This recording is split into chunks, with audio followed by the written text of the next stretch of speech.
आइए त्रिभुज का दो सवाल लेकर के हम आए हैं। दोनों सवाल बोर्ड की दृष्टिकोण से भी आई है।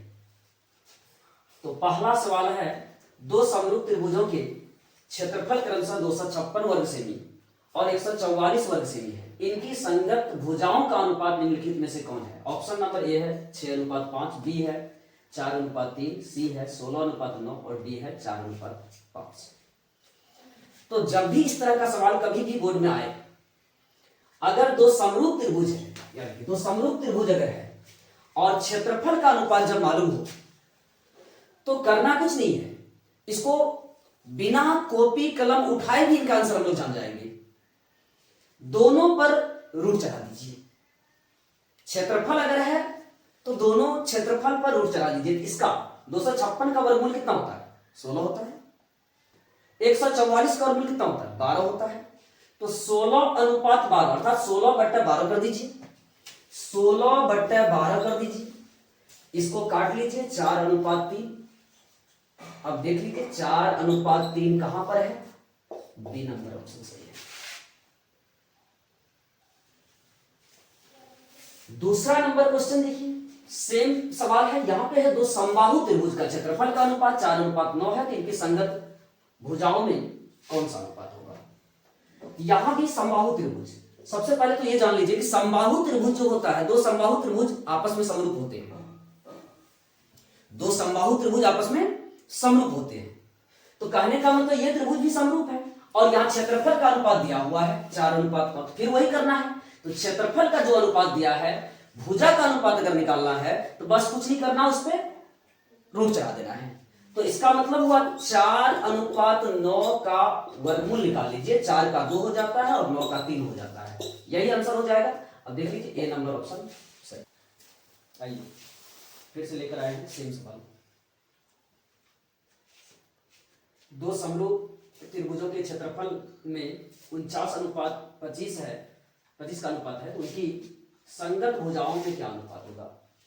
तो जब भी क्षेत्रफल समरूप त्रिभुज है, ध्यान दीजिए समरूप त्रिभुज है, समरूप त्रिभुज में क्षेत्रफल का अनुपात है 49:25। मांग क्या है? मांग रहा है भुजाओं, संगत भुजाओं का क्या अनुपात होगा। तो संगत भुजा का मतलब ये होता है, अगर दो त्रिभुज है, मान लीजिए ये दो त्रिभुज है, ये दोनों त्रिभुज समरूप है, ठीक है। इनका क्षेत्रफल 49 है, इनका क्षेत्रफल 25 है, ठीक है। तो संगत भुजा का मतलब इसका अनुपात इससे तो देख सकते हैं, इसका अनुपात इसके साथ देख सकते हैं, इसका अनुपात इसके साथ देख सकते हैं, ठीक है। तो हम बताए थे जब भी समरूप त्रिभुज की बात हो और क्षेत्रफल का अनुपात मालूम हो तो भुजा का अनुपात निकालना है तो दोनों पे रूट चढ़ा देना है। कहने का मतलब होता है कि भुजा का अनुपात निकालना है 49:25, जो क्षेत्रफल है उस पर रूट चढ़ा दीजिए 7:5। यही आंसर होगा।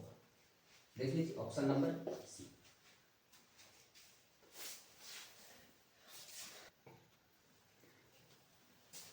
चलिए 3 नहीं, ये 4 नंबर का क्वेश्चन होगा। इस बार सवाल है, दो समरूप त्रिभुजों की संगत भुजाओं का अनुपात 4:9 है। तो उनके क्षेत्रफलों का अनुपात क्या होगा? इसके कॉन्सेप्ट को समझिए। इससे पहले भी हम सवाल इसी टाइप का बनाए हैं। जब भी कभी क्षेत्रफल का अनुपात दिया है तो हम लोग भुजा का अनुपात जो निकाल रहे थे तो क्या करते थे? रूट कर देते थे। बस उसी का ये उल्टा है। इस बार भुजाओं का अनुपात दिया है, क्षेत्रफल का अनुपात निकालना है, स्क्वायर कर देंगे। समझ में आ रहा है कि जब भी भुजा से, समरूप त्रिभुज के भुजा से क्षेत्रफल का अनुपात निकालना है तो स्क्वायर कर देना है, और क्षेत्रफल से अगर भुजा निकालना है तो रूट, अंडर रूट कर देना है। बस यहां वही बात है। यहां पर संगत भुजाओं का अनुपात दिया हुआ है 4:9, हमको निकालना है क्षेत्रफल का अनुपात। तो इसलिए क्या हो जाएगा? 4:9 का मतलब 4/9 स्क्वायर कर दीजिए 16/81, 16:81। यही इसका आंसर हो जाएगा, ऑप्शन नंबर सी। चलिए क्वेश्चन नंबर 5 देखते हैं। दो समरूप त्रिभुज A B C D E F की संगत भुजा ए बी डी ई का अनुपात 2:3 है, तो उनके क्षेत्रफल का अनुपात क्या होगा? तो बिल्कुल उसी टाइप का क्वेश्चन है ये भी। दो त्रिभुज अगर हम लोग एक त्रिभुज ए बी सी बना लेते हैं, ए बी सी, दूसरा D E F, D E F, भुजाओं का अनुपात ए बी और डी, ए बी ये 2, डी ई 3, तो संगत भुजा का अनुपात 2:3 है, तो क्षेत्रफल का अनुपात मांग रहा है। बिल्कुल वही क्वेश्चन है। तो जब भी हम बताएं संगत भुजाओं का अनुपात दिया रहे, क्षेत्रफल का अनुपात निकालना हो, तो दोनों का वर्ग कर देना है। संगत भुजाओं का वर्ग समरूप त्रिभुज के क्षेत्रफल के बराबर होता है। तो इसका मतलब हुआ कि एरिया ऑफ त्रिभुज ए बी सी बटा एरिया ऑफ त्रिभुज डी ई एफ बराबर हो जाएगा ए बी स्क्वायर बटे D E square. A B का मान मालूम है 2, डी ई का मान 3, स्क्वायर कर दीजिए, 2 का 4, 3 का 9, तो इसमें क्या हो गया? एरिया ऑफ त्रिभुज ए बी सी अनुपात एरिया त्रिभुज डी ई एफ 4:9। लिख लीजिए, ऑप्शन में 4:9, ऑप्शन नंबर डी सही है।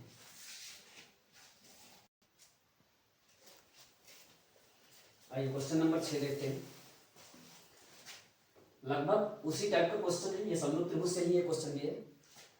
दो समरूप त्रिभुजों के क्षेत्रफल 36 वर्ग सेमी एवं 81 वर्ग सेमी है। यदि पहले त्रिभुज की ऊंचाई 4.8 सेमी है, तो दूसरे त्रिभुज की संगत ऊंचाई ज्ञात करना है। चलिए इस तरह के सवाल का भी कॉन्सेप्ट को हम लोग समझते हैं। अगर दो समरूप त्रिभुज है, ये दो समरूप त्रिभुज है, इनकी ये ऊंचाई है, ये अगर इनकी ऊंचाई है, तो समरूप त्रिभुज का क्षेत्रफल का जो अनुपात होता है ऊंचाई के वर्ग के अनुपात के बराबर होता है।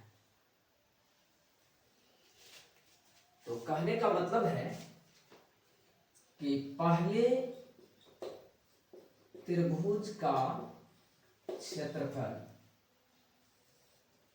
बटे दूसरे त्रिभुज का क्षेत्रफल बराबर हो जाएगा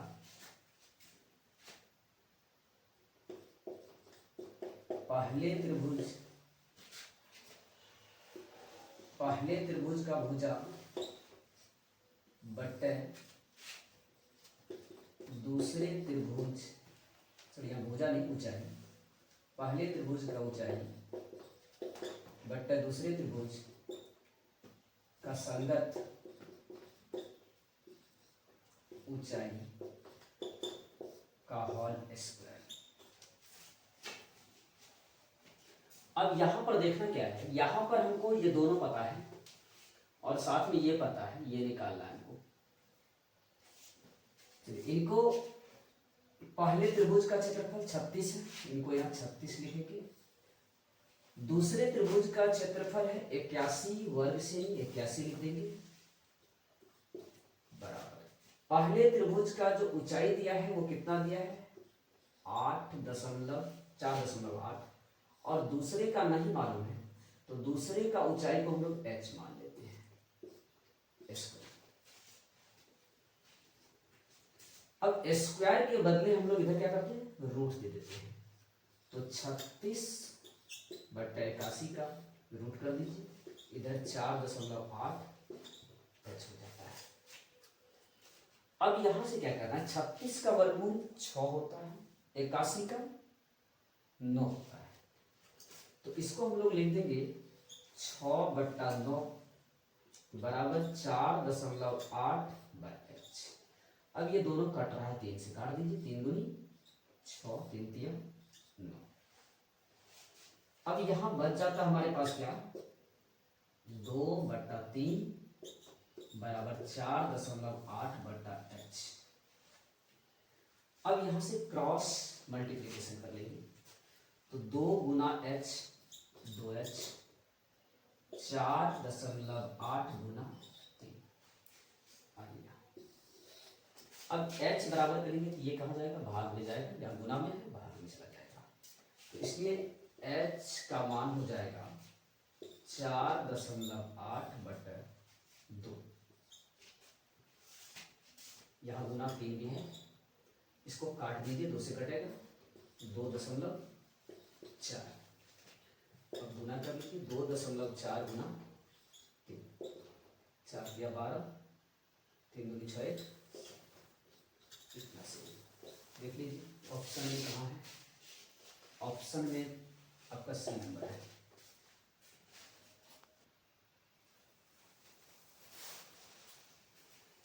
आइए 7 नंबर का क्वेश्चन है।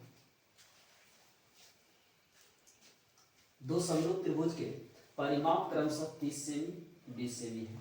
पहले त्रिभुज की भुजा की लंबाई 15 सेमी हो तो दूसरे त्रिभुज की संगत भुजाओं की लंबाई कितनी है। दूसरे त्रिभुज की संगत भुजा क्या करना है। तो जब समरूप त्रिभुज का परिमाप दिया हुआ हो, संगत भुजा, तो इनका कंसेप्ट ये होता है कि समरूप त्रिभुज का परिमाप का अनुपात भुजा के संगत भुजा के अनुपात के बराबर होता है। इसी आधार पे ये सवाल बनेगा। तो लिखते हैं, दो समरूप त्रिभुजों में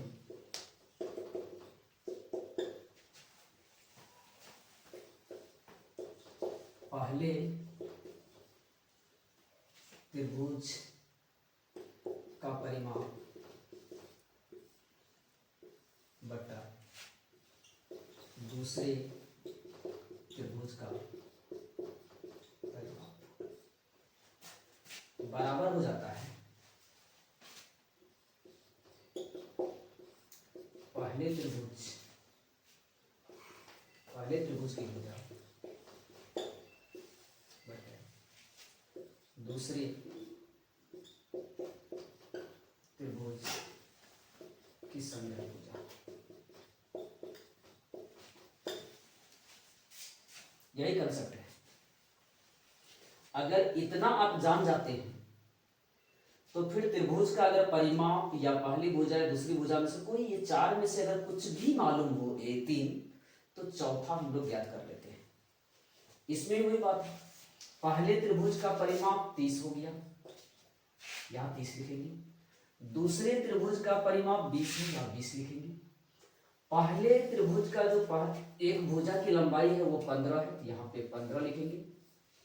और दूसरा को नहीं लिखेंगे, x लिख देंगे या कुछ भी मान लेंगे। तो यहाँ कितना हो जाता है 30, यहाँ कितना हो जाता है 20, यहाँ कितना हो जाता है 15।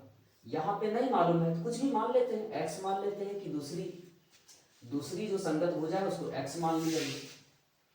अब यहाँ से काटिए, 0 0 कैंसिल आउट हो जाता है, बचा हमारे पास क्या 3/2, यहाँ हो गया 15/x। यहां से हम ऊपर से काट सकते हैं या क्रॉस द मल्टीप्लिकेशन कर देते हैं, कुछ भी कर सकते हैं यहाँ पे। तो क्या हो जाएगा 3x, 15 को 2 से गुना कर देंगे 30, x बराबर क्या होगा 30/3, कितना हो जाएगा 10 यही आंसर हो जाएगा। तो ऑप्शन नंबर बी में 10 है।